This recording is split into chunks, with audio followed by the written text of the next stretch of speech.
E agora, por último, nessa listagem, eu vou falar das características marcantes da alta conformidade.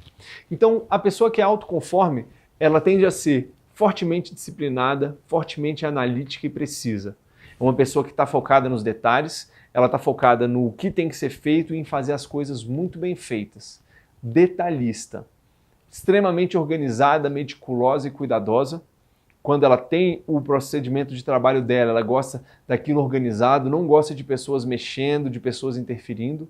Ela às vezes pode ser vista por pessoas no seu ambiente de trabalho ou até na sua família como cri-cri, porque ele se apega aos detalhes e quer que tudo seja feito de forma perfeita. Então, caso você seja autoconforme, cuidado com isso, cuidado para isso não desgastar os relacionamentos, ok?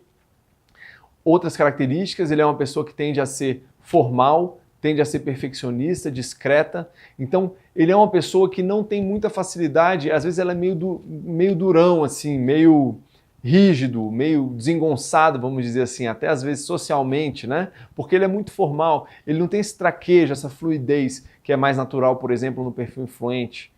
Então, ele tende a ser mais discreto e mais questionador. E lembrando que ele não tem tanta necessidade em influenciar o meio. Ele é questionador no seguinte sentido, ele não compra, não aceita uma ideia com facilidade. Para aceitar, ele certamente, quando é uma coisa importante, ele vai perguntar, ele vai querer dados, vai querer detalhes.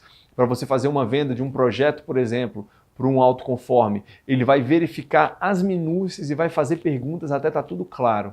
Então, esteja atento com isso quando você estiver lidando com conforme e caso você seja conforme, observa se isso é de fato necessário em todas as situações. Porque como isso é natural para você, é possível que você esteja agindo assim tanto dentro de casa quanto no trabalho, às vezes até no lazer. Então cuidado, observa, tome consciência disso, ok? Melhor adequação de um autoconforme. Funções técnicas, como eu falei, um desenvolvedor de software, um analista de controle de qualidade, áreas voltadas para a qualidade, métodos racionais de soluções de problemas. Então, dentro da ciência, um autoconforme é muito bom, por ele realmente ter essa inclinação a não aceitar as coisas com facilidade, ele precisa de uma comprovação, então ele tem uma facilidade, ele não se deixa levar pelo entusiasmo em aceitar uma ideia. Ele não se deixa levar. Muito difícil para ele estar naquela situação assim de que eu quero tanto que isso seja verdade que eu vou ignorando os fatos. Não. Ele só compra uma ideia, só começa de fato um projeto se os fatos estão bem fundamentados e se ele de fato percebeu aquilo como uma coisa que faz sentido. Então, outra adequação boa, avaliação de cenários e riscos. Cenários e riscos. Então, ele tem capacidade de olhar para frente e listar o que pode dar errado. Como ele tem facilidade em ver as coisas que podem estar erradas e às vezes até as coisas que estão erradas, o que eu vou falar já já sobre como gerir isso de forma mais saudável, essa pessoa ela tem uma capacidade muito boa de avaliar cenários e de prever riscos. Pontos a desenvolver. Ser menos exigente consigo mesmo e com os outros. Ok? Por ser uma pessoa muito detalhista e muito perfeccionista, o autoconforme tende a ter um grau de autoexigência muito grande.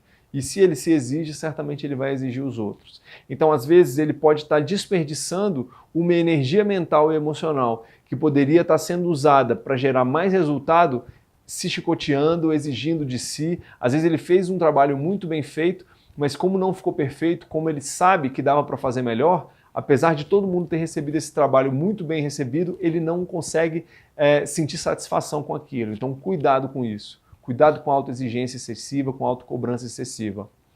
2. Valorizar as diferenças. Como o autoconforme ele tende a ser muito crítico, quando ele encontra pessoas que pensam diferente ou que não têm padrões tão elevados como esse, ele tende a naturalmente a talvez desqualificar essas pessoas, não falando, mas não valorizar as pessoas diferentes. Então, às vezes, ele acha muito bobo uma pessoa muito comunicativa, muito demorada uma pessoa muito planejadora. Então, o autoconforme, fica atento se você está se percebendo como autoconforme, para valorizar as diferenças. Ter a consciência de que pessoas dos 4 perfis são fundamentais para que um negócio se desenvolva e para que a sociedade se desenvolva. Eu tenho essa crença, eu acredito que as pessoas elas vêm com perfis diferentes porque elas não são boas em tudo. Para que elas não sejam boas em tudo, para que elas possam para que elas percebam que elas precisam estar juntas para ter o melhor resultado. Para operar bem, elas precisam estar juntas. Então, valorize as diferenças. 3, como eu falei, ser menos crítico dentro da autoexigência e dentro da exigência com os outros. Ou procurar olhar mais o que pode ser feito, procurar ser mais grato, listar as coisas boas que acontecem, celebrar mais as coisas boas que acontecem, para tirar um pouco de lado essa criticidade onde ela não é importante. Claro que tem momentos como a busca, por exemplo, de um controle de qualidade, ou na hora que você está trabalhando, um advogado buscando um problema em um contrato, a criticidade é fundamental, então use isso a seu favor. Escolha o momento em que você vai ser crítico e flexibilize quando isso não for necessário. Perfeccionismo, está dentro do mesmo contexto, né? Aceitar ajuda e delegar tarefas, isso é muito importante. O autoconforme, ele tende a gostar de fazer as coisas, de fazer as coisas sozinho, no sentido assim, eu consigo fazer sozinho.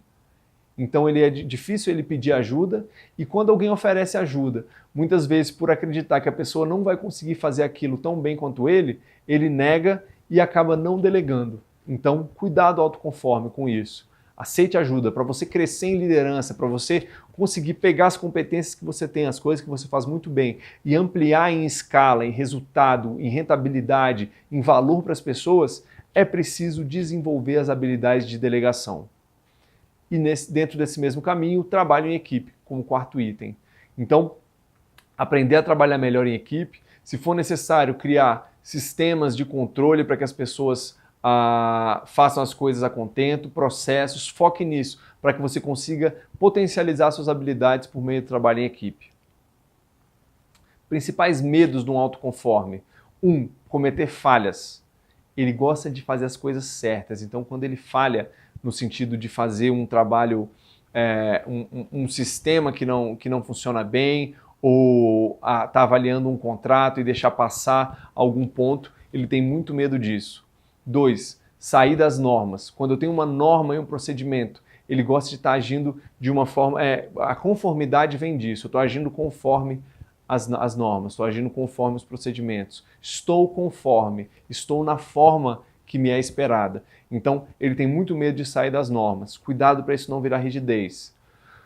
3. Não ter pensado em todas as possibilidades. Lembra que eu falei que ele tem uma tomada de decisão racional e demorada? Por quê? Porque ele avalia todas as possibilidades, avalia todos os cenários. Então ele tem medo de deixar passar alguma coisa e não decidir, não agir da melhor forma possível por ter deixado passar essa coisa. 4. Críticas ao seu trabalho. Isso é uma coisa que dói num conforme. Como ele geralmente trabalha muito bem, tem uma atenção aos detalhes, uma capacidade de executar tarefas muito acima da média, quando ele recebe uma crítica ao trabalho dele, isso dói muito nele.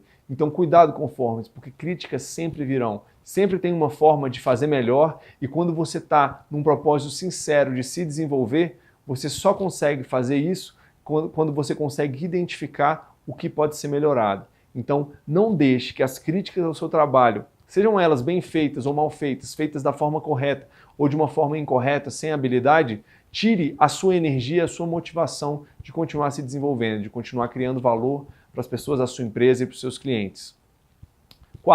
5. Não ter informações suficientes, da mesma forma que não ter pensado em todas as possibilidades. Então ele vai buscar informações, ele vai perguntar para evitar que isso aconteça. E, no fim das contas, o último medo, não fazer a melhor escolha.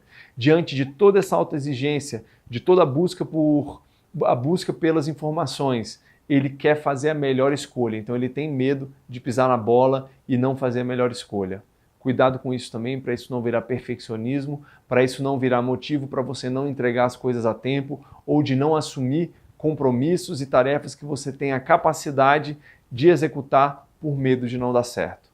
É importante perceber que o erro ele é a etapa fundamental na evolução, no aprendizado e que erros acontecerão. Então não se martirize, não se chicoteie, não fique tirando sua energia produtiva, sua energia emocional, se lamentando em cima de erros ou de escolhas mal feitas, ok?